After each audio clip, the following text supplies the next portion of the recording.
Ukraine's military is not in an enviable position right now, but its military is also not as weak as it was in 2014. It went through a change from a conscript-based system to a fully professional one, back to one where conscripts augment the professional army numbers. Back then in 2014, the Ukrainian army ran up against a lack of senior staff. The first waves of mobilization resulted in poorly trained and armed soldiers. But today the training levels are higher. So just how well equipped and how capable is Ukraine's military? Let's see what the situation is like today.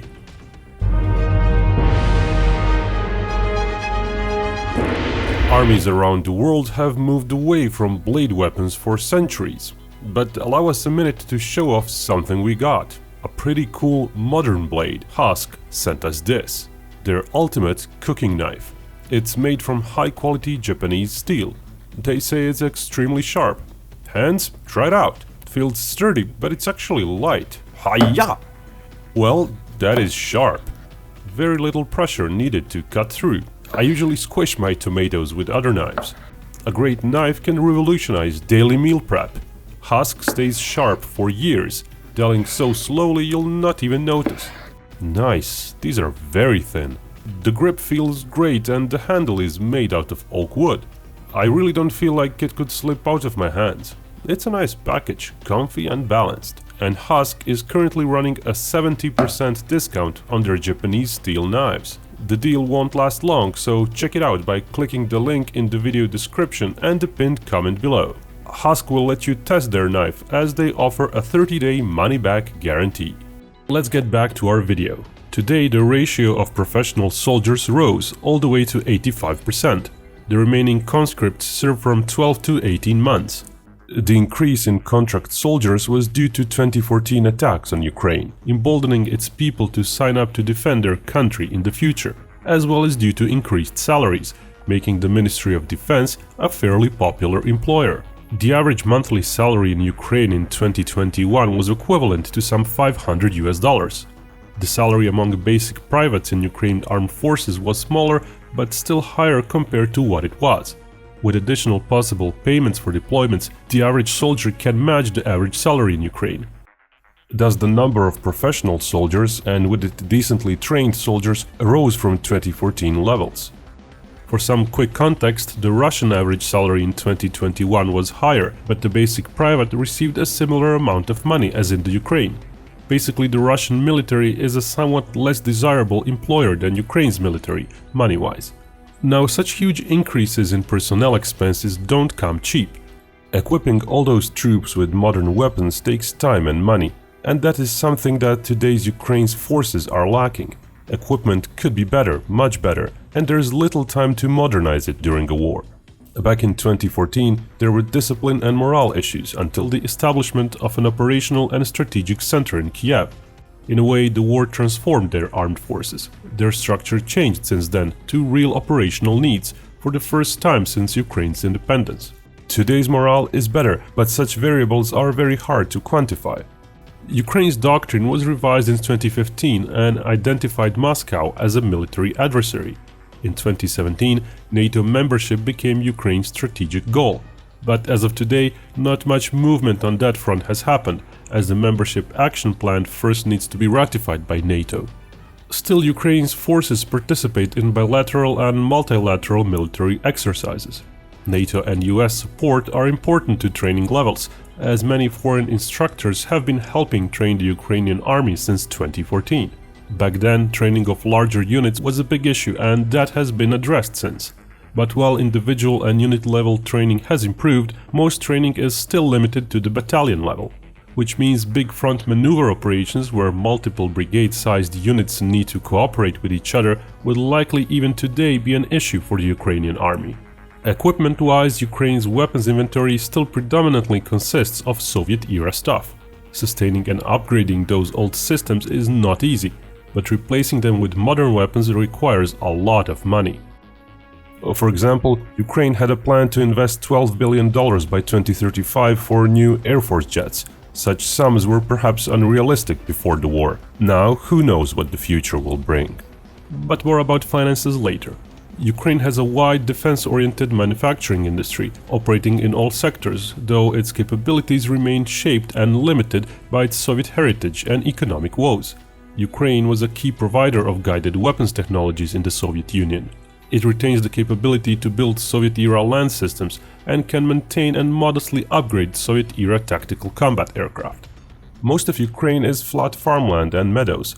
Russia has lots of heavy ground forces which are well suited for such terrain, so the Ukrainian focus on the ground forces as well is understandable. Ukraine did plan to gradually increase the number of its army units even before the war.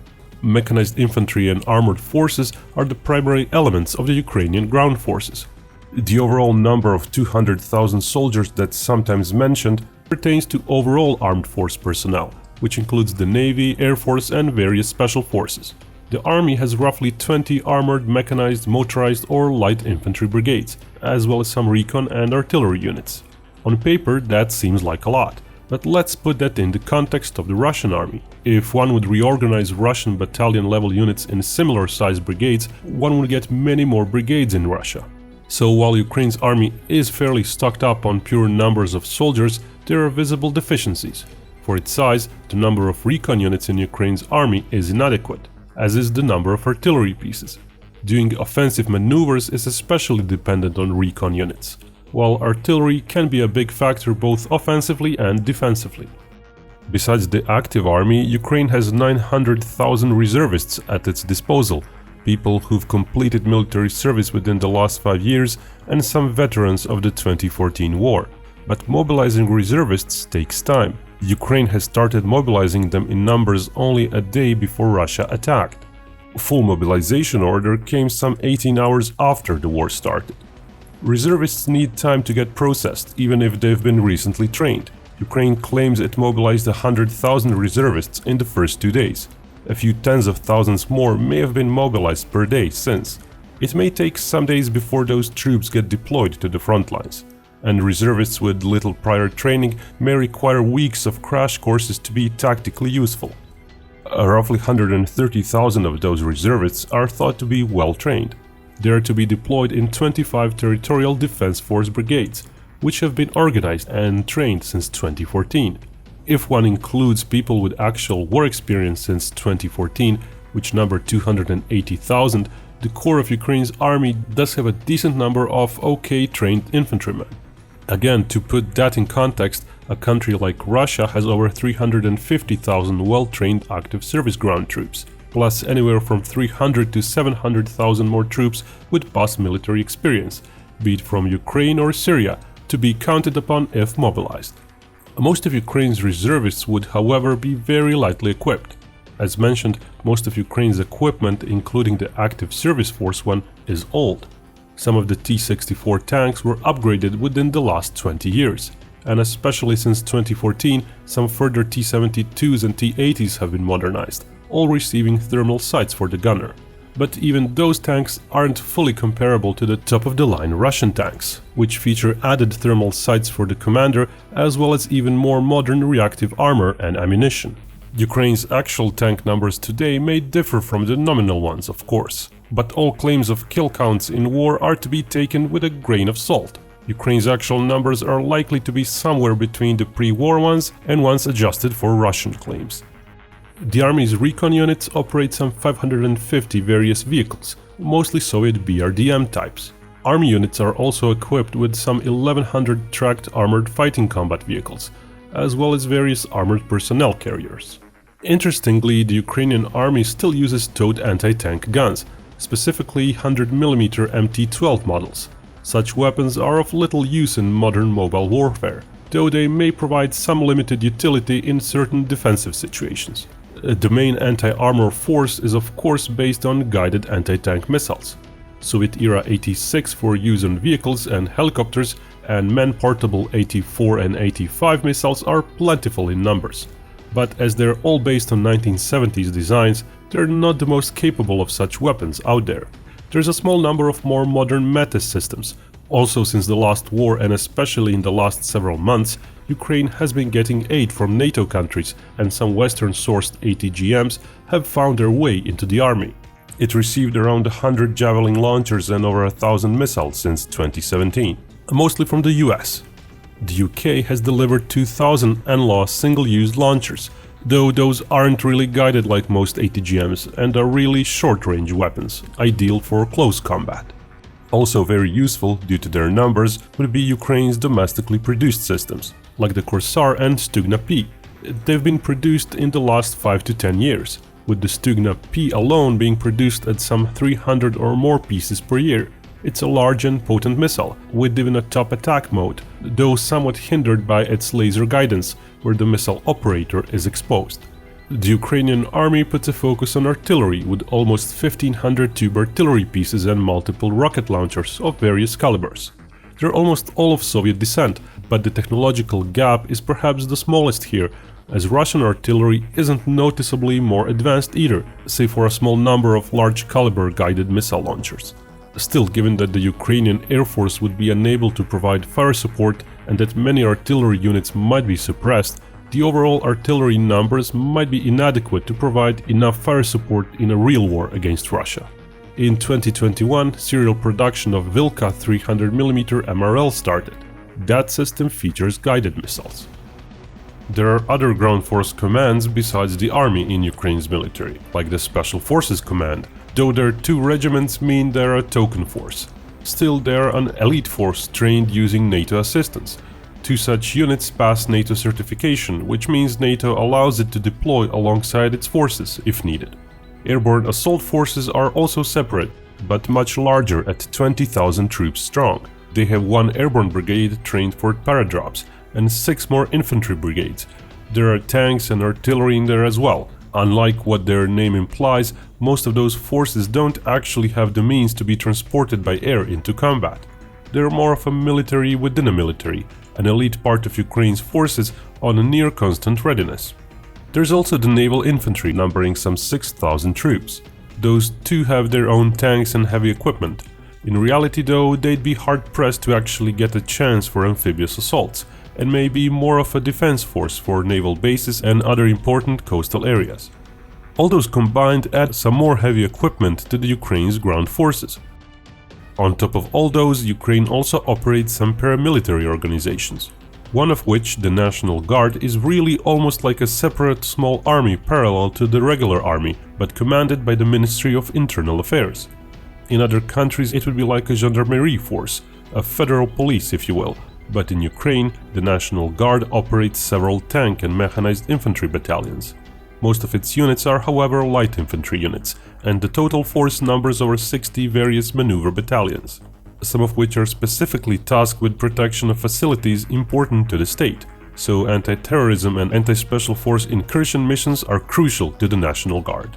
Ukraine's border guard numbers fewer troops at 42,000, and they are more akin to a federal police force, tasked with, surprise surprise, guarding the borders and acting as a coast guard.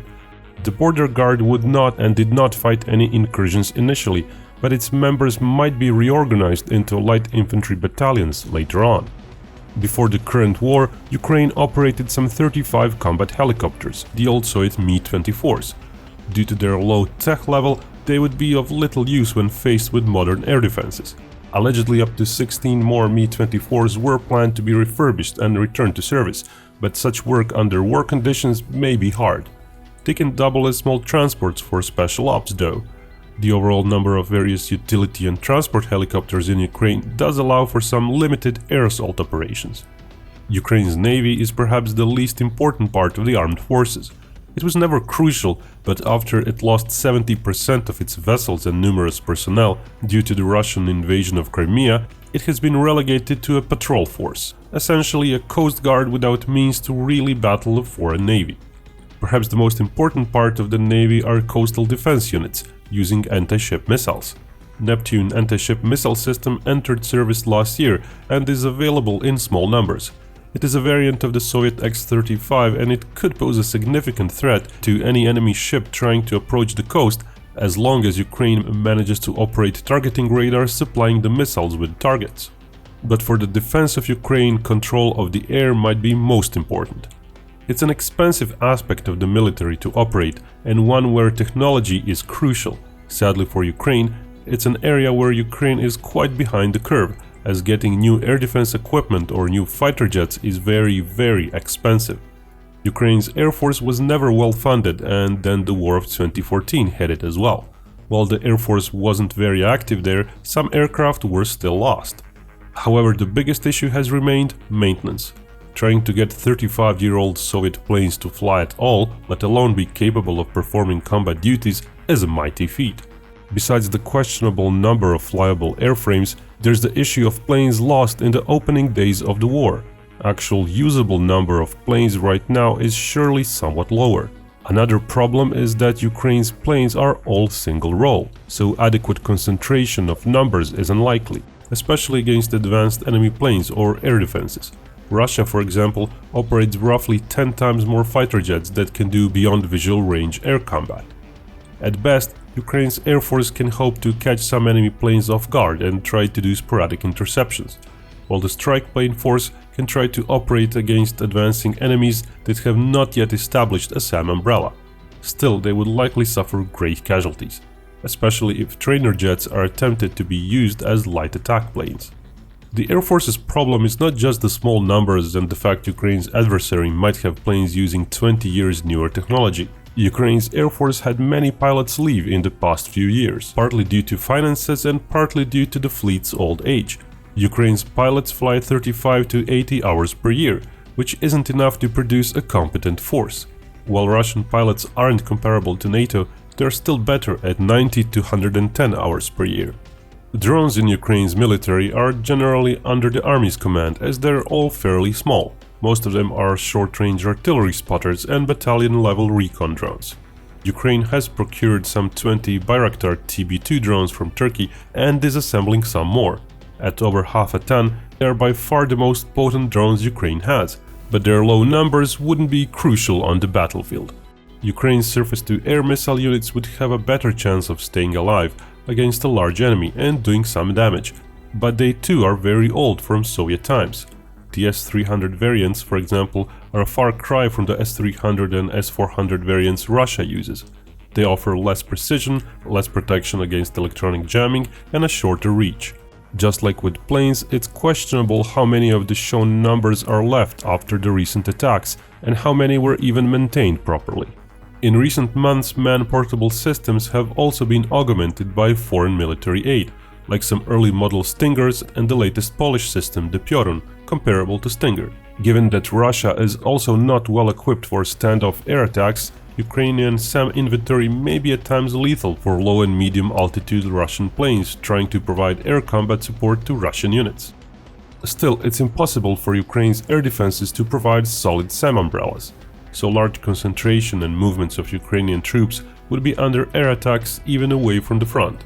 An enemy's firepower and technology edge would make offensive ops, once troops do get to concentrate at the front, very hard to pull off.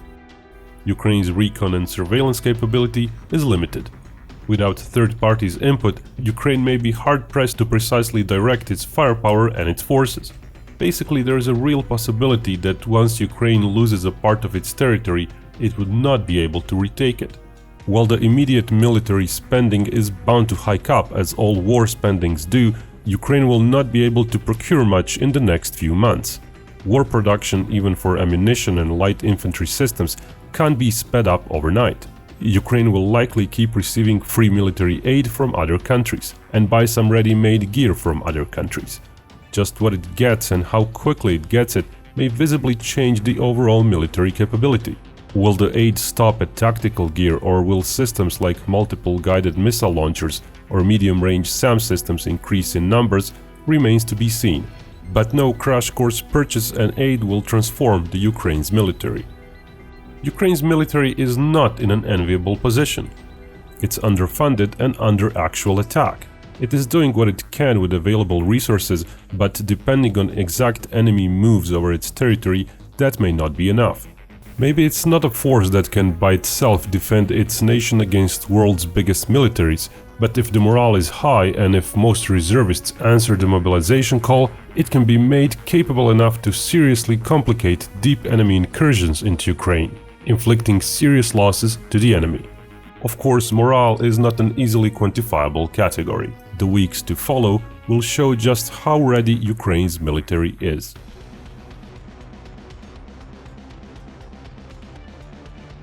Belyakov may talk about warfare, but let's remember only peace can bring us all together.